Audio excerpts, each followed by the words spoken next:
இந்தியாவிற்கு அதிக மழை பொழிவை தரும் தென்மேற்கு பருவமழை அந்தமானில் இன்று தொடக்கம். கேரளாவில் 26ஆம் தேதியும் அதைத் தொடர்ந்து வட மாநிலங்களிலும் பருவமழை தொடங்கும் என தகவல்.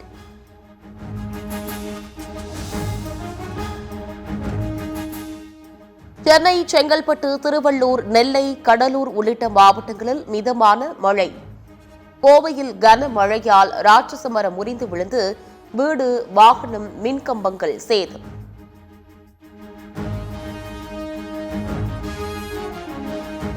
புதுச்சேரியில் இடி மின்னலுடன் கொட்டி தீர்த்த கனமழையால் சாலைகளில் வெள்ளம். 1 மணி நேர மழைக்கே குடியிருப்புகள், சாலைகளை வெள்ளம் சூழ்ந்ததால் மக்கள் பாதிப்பு.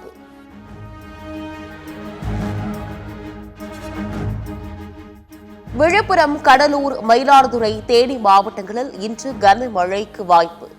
புதுச்சேரியிலும் கனமழை பெய்யக்கூடும் என வானிலை ஆய்வு மையம் தகவல்.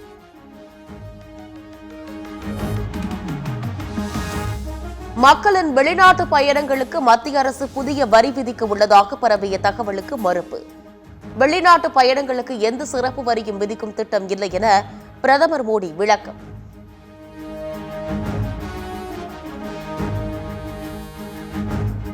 பஞ்சாபில் ஆழ்துளை கிணற்றில் விழுந்த 3 வயது சிறுவன் பத்திரமாக மீட்பு. 9 மணி நேர போராட்டத்திற்கு பிறகு சிறுவனை மீட்ட தேசிய பேரிடர் குழுவினர்.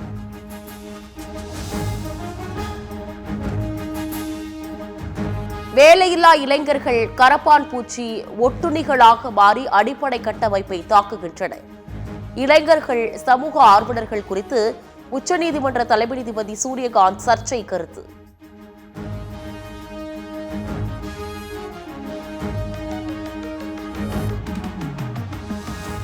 நீட் வினாத்தாள் கசிவுக்கு மூளையாக செயல்பட்ட முக்கிய குற்றவாளி புனேவில் கைது.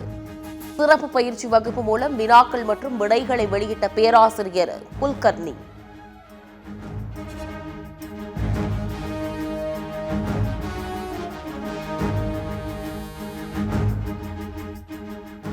நீட் வினாத்தாள் தயாரிப்பு குழுவில் பேராசிரியர் குல்கர்னி இடம்பெற்றிருந்ததாக தகவல். வினாக்களை கசியவிட்ட ரகசிய பயிற்சி வகுப்புக்கு மாணவர்களிடம் லட்சக்கணக்கில் வசூல்.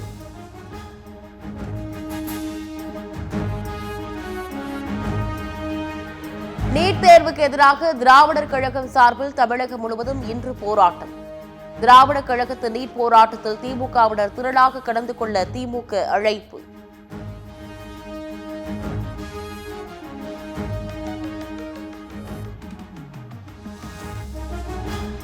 மத்திய பாஜக ஆட்சியில் 11 ஆண்டுகளில் 148 தேர்வுகளில் முறைகேடு நடந்துள்ளதாக குற்றச்சாட்டு. ஊழல் நிறைந்த அமைப்பால் மாணவர்கள் கொலை செய்யப்படுவதாக ராகுல் காந்தி கடும் தாக்கு.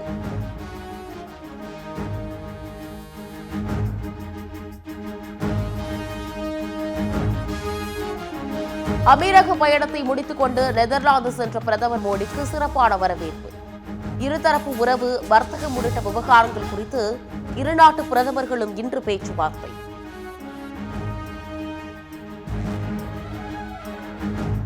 பெட்ரோல், டீசல் விலை உயர்வு ஏழை எளிய நடுத்தர மக்களை பாதிக்கும் என முதலமைச்சர் விஜய் கண்டனம். பெட்ரோல், டீசல் விலை உயர்வை மத்திய அரசு உடனடியாக திரும்பப் பெற வேண்டும் எனவும் வலியுறுத்தல்.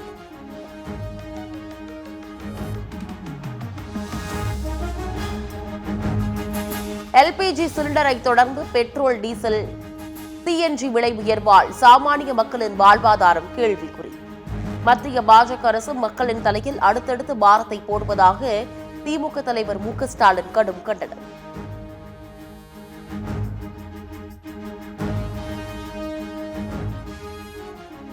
பெட்ரோல், டீசல் விலையை மிக குறைவாகவே உயர்த்தியுள்ளதாக மத்திய அமைச்சர் பியூஷ் கோயல் கருத்து. கச்சா எண்ணெய் விலை ஏற்றத்தின் 90% சுமையை மத்திய அரசு ஏற்றுக்கொண்டுள்ளதாக விளக்கம்.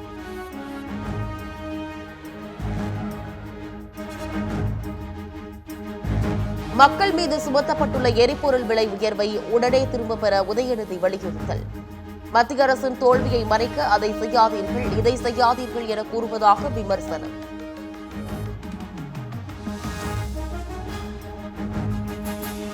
டீசல் விலை உயர்வை உடனடியாக திரும்பப் பெற மத்திய அரசுக்கு ஆம்னி பேருந்து உரிமையாளர்கள் சங்கம் வலியுறுத்தல். எரிபொருள் விலை உயர்வை கண்டித்து தமிழ்நாடு லாரி உரிமையாளர்கள் சம்மேளனம் போராட்டம் அறிவிப்பு.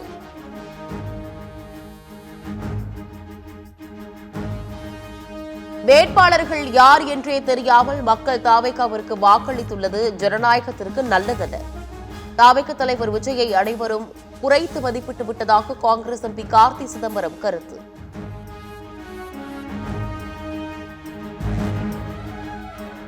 அமெரிக்க டாலருக்கு நிகரான இந்திய ரூபாயின் மதிப்பு 96 ரூபாயை தாண்டியது.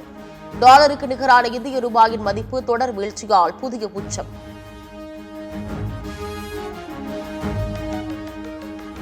கேரள முதலமைச்சர் பதவியேற்பு விழாவில் பங்கேற்க கேரளா செல்லும் விஜய். பதவியேற்பு விழாவில் ராகுல் காந்தியுடன் தமிழக முதலமைச்சர் விஜயும் பங்கேற்பு.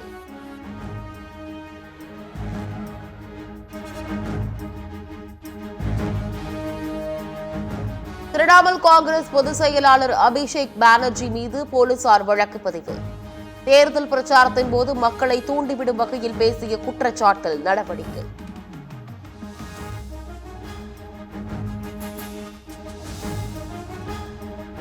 ஒடிசாவிலிருந்து ஆந்திரா வழியாக கடத்தி வரப்பட்ட 465 கிலோ கஞ்சா செங்குன்றம் அருகே லாரியுடன் பறிமுதல். லாரிக்கடியில் ரகசிய அறை அமைத்து 2.5 கோடி ரூபாய் மதிப்பிலான கஞ்சாவை கடத்தி வந்த இருவர் கைது.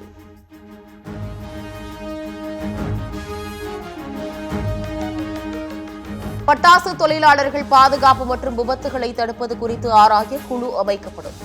தாவேக அரசு தொழிலாளர்களின் குரலாக இருக்கும் என அமைச்சர் கீர்த்தனா உறுதி. சொல்லியிருந்தேன், இதுக்கான ஒரு கமிட்டி அமைக்கப்படும். இதுல ஒரு எக்ஸ்பர்டீஸ் டீமும் ஓனர்ஸும் அதையும் விட தொழிலாளர்களும் 3 பேரும் கலந்தாராய்ஞ்சு இதுல நம்ம என்ன பண்ணணும் அப்படின்றத அவங்களே முடிவெடுக்க போறாங்க. அதுக்கான வாய்ஸா நம்மளே இருக்க போறோம்.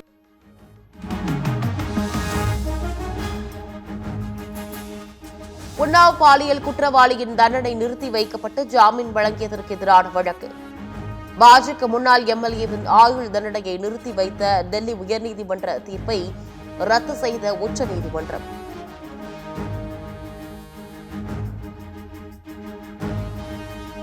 தொழிலதிபர் அதானி மீதான லஞ்சம் மற்றும் மோசடி வழக்குகளை முடிவுக்கு கொண்டுவர அமெரிக்கா சம்மதம். அதானியும் அவரது மருமகனும் அபராதமாக 170 கோடி ரூபாயை செலுத்த ஒப்புக்கொண்டதால் முடிவு.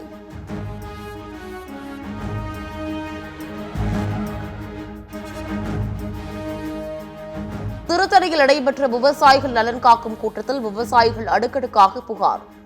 மின்துறையினர், வனத்துறையினர், கிராம நிர்வாக அலுவலர்கள் மீது குற்றச்சாட்டுகளை அடுக்கிய விவசாயிகள்.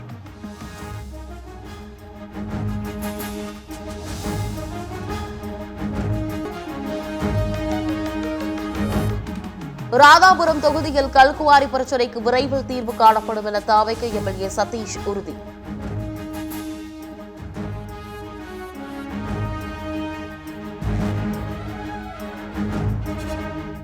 ஸ்ரீரங்கம் அரசு மருத்துவமனையில் போதிய மருத்துவர்கள் மற்றும் மருத்துவ உபகரணங்கள் இல்லை என தாவேக எம்எல்ஏ ரமேஷ் பேட்டி.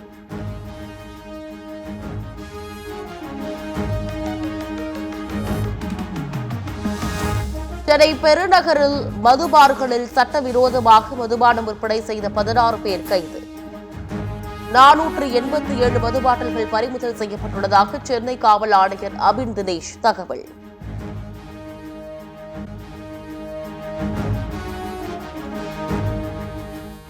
ஜனநாயகன் திரைப்படத்தை இணையதளத்தில் கசியவிட்ட 3 மீது குண்டர் சட்டம் பாய்ந்தது.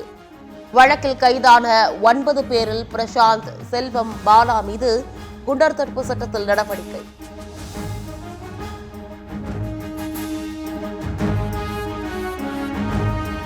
காங்கோ நாட்டில் எபோலா வைரஸால் உயிரிழந்தோரின் எண்ணிக்கை 65 உயர்வு. காங்கோவின் இடூரி மாகாணத்தில் மட்டும் 246 பேர் எபோலா தொற்றால் பாதிப்பு.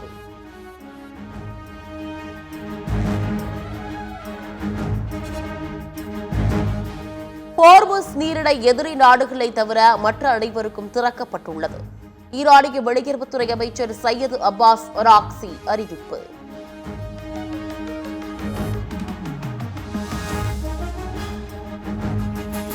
சென்னை அணிக்கு எதிரான ஐபிஎல் போட்டியில் லக்னோ அணி அபார வெற்றி. பிளே ஆஃப் வாய்ப்பை இழந்த லக்னோ அணி சிஎஸ்கேவின் பிளே ஆஃப் வாய்ப்புக்கு முட்டுக்கட்டை.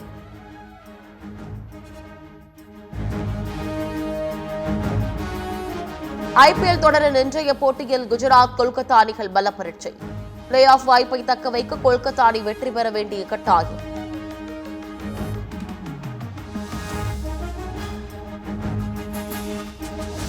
தாய்லாந்து ஓபன் பேட்மிண்டனில் சாத்விக் சிராக் ஜோடி அரையிறுதிக்கு தகுதி. ஒற்றையர் பிரிவு காலிறுதியில் PV சிந்து லக்ஷயா சென் அதிர்ச்சி தோல்வி.